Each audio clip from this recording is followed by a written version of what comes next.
IndiGo విమానంలో సరికొత్త సమస్య తలెత్తింది. క్షేమంగా గమ్యస్థానం చేరింది, కానీ విమానం తలుపులు తెరుచుకోలేదు.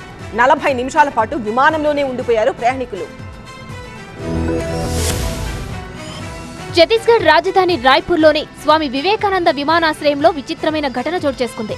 ఢిల్లీ నుంచి రాయ్పూర్కు చేరుకున్న ఇండిగో సంస్థకు చెందిన ఫ్లైట్ 6E2389 తలుపులు తెరుచుకోలేదు.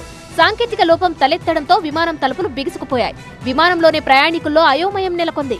ప్రయాణికుల్లో ఛత్తీస్గఢ్ మాజీ ముఖ్యమంత్రి భూపేష్ బాఘెల్ కూడా ఉన్నారు. ప్రయాణికులు ఉక్కపోత, శ్వాస తీసుకోవడంలో ఇబ్బందులు ఎదుర్కొన్నారు. గ్రౌండ్ క్రూ ఎయిర్లైన్ సంస్థ సిబ్బంది తలుపులు తెరవడానికి పలు విధాలుగా ప్రయత్నించారు. దాదాపు 40 నిమిషాల పాటు ఈ ప్రయత్నాలు కొనసాగిన తర్వాత సిబ్బంది తలుపులు తెరవడంలో విజయం సాధించారు. లాకింగ్ మెకానిజంలో అకస్మాత్తుగా తలెత్తిన లోపం కారణంగా ఈ పరిస్థితి ఏర్పడిందని ఇండిగో సంస్థ ప్రకటించింది. విమానంలో నరకయాతన అనుభవించామంటున్నారు ప్రయాణికులు. ఇండిగో విమానయాన సంస్థ సేవలపై భూపేష్ బాఘెల్ అసంతృప్తిని వ్యక్తం చేశారు. ఇది ప్రయాణికుల జీవితాలతో చెలగాటమాడటమేనన్నారు. అహ్మదాబాద్ విమానం ప్రమాదం తర్వాత ఎయిర్ ఇండియా తన విమానాలకు చెకింగ్ ప్రక్రియ చేపట్టింది. నిన్నటి నుంచి పలు విమానాలు ఆలస్యంగా నడుస్తున్నాయి. కొన్ని విమానాలను తాత్కాలికంగా రద్దు చేశారు.